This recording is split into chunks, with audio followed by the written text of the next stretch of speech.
त्याचबरोबर नवी मुंबई महानगरपालिकेत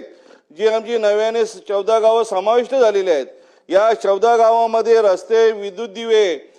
भुयारी गटार, शाळेसाठी बांधकाम, आरोग्य केंद्र हे कुठल्याही प्रकारच्या सुविधा नसल्यामुळे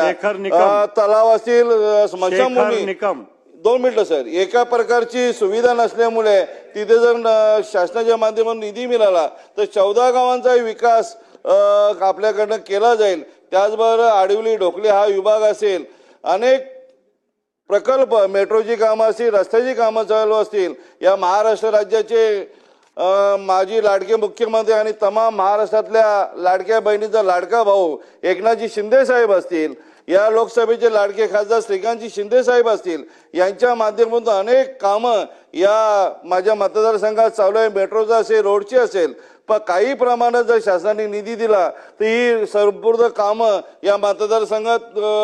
केली जातील. आणि मला 2 मिनिटं बोलायची संधी दिली त्यामुळे मी तुमचं मनापासून अभिनंदन करतो, आभार मानतो.